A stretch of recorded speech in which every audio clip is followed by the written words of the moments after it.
Hey guys, let me show you a really quick and easy way to wrap your hand so that you never ever have to struggle with this again. First of all, when it comes to wraps, the longer the better, okay? 4.5, 5 meters long. Also, try to opt for the nice thin and elastic ones, okay? You can get them long and thick and non-elastic, and believe me, you're not gonna get far with those ones. So 4.5, 5 meters, thin, elastic, okay? Those are the best. Second, when you're wrapping your hands, you need to know it's not just for aesthetic reasons. You're doing it for a reason, and you need to know what you're doing when you're doing it, okay? You gotta know the why. So, there's 3 things you wanna do. First of all, you need to protect the wrist, okay? It can get dislocated if you punch really hard and you don't have really good technique. You wanna keep the wrist straight. Number 2, you want some padding on your knuckles. That's the punching area. That's where you do some damage. And that's where you can get some damage as well. Okay, so padding on the knuckles. And number 3, the joint of the thumb. Okay, again, if you miss a punch, if you land it with your thumb, this joint here gets dislocated easily. So you want to make sure you secure it back to the wrist. Now, a couple of things that can make your life easier. First of all, I like to keep my wraps wrapped up like this.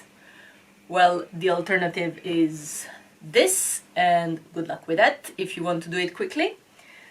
So what you can do when you finish training, you can either wash your wraps or you can just hang them up to dry, depending on how bad they are. You know, you can always throw them on the wall, and if they don't stick, that's fine. I so don't do that. Anyway, once you wrap them up, starting with the Velcro, so start with the Velcro on the inside, and then you have the hoop on the outside.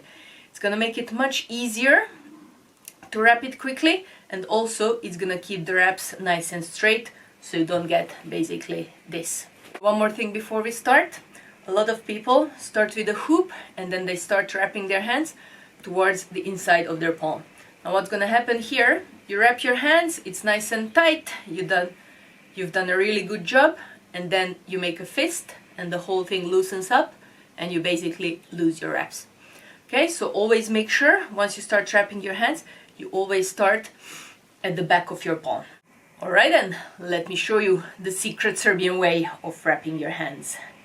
So, as I said, we start with the hoop, start on the back of the palm, and we're gonna start going around the wrist.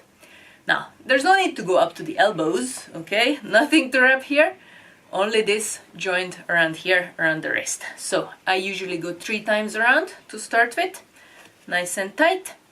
And then I bring it up to the knuckles. So number 2 was to protect the knuckles. Again, no need to wrap the palm, no need to wrap the fingers, no need to go around the fingers, just these 4 knuckles here, 1, 2, and usually, again, I go 3 times to start with. After this, you can bring it back to the wrist, go around the wrist 1 more time, and we move on to number 3, your thumb. So what you need to do here, go around the thumb all the way, and then bring it back to the wrist, okay? So we're not just gonna go around and around the thumb for no reason. So we're gonna go around the thumb and we're gonna secure it back to the wrist, okay? And once again, I'm gonna go all the way around the thumb, all the way around the wrist, and one more time, all the way around the thumb, all the way around the wrist. And now, depending on how much rep I got left, how long they are, how big your hands are, I can pick my priorities. So I usually go back and put a bit more padding around the knuckles, and then keeping it nice and tight, I bring it back to the wrist. Okay, again keeping it close to the joint, and then ideally you always finish on the wrist. Take the Velcro, and there you go. And there we go. Squeeze your hand a couple of times, make sure it's nice and snug, but it's not so tight that you can't feel your fingers anymore. So as you've seen, I don't do all that going in between the fingers crisscross stuff.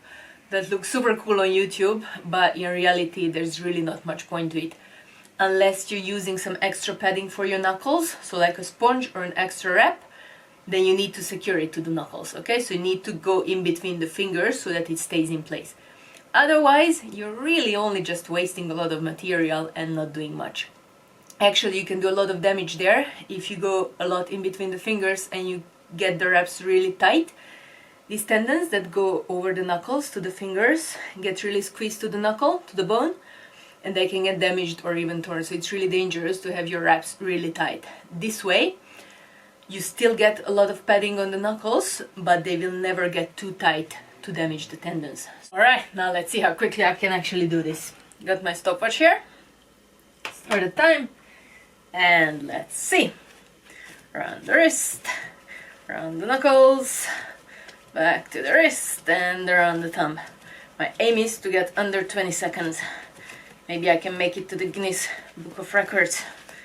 1, 2, 3, finish on the wrist, Velcro on. Haha! 19 seconds. Yeah, that's the Serbian way. So there you go, the quickest way to wrap your hands, really effective as well. You'll never have an excuse to be late for your boxing class again because you were struggling with your wraps. You're welcome. See you guys.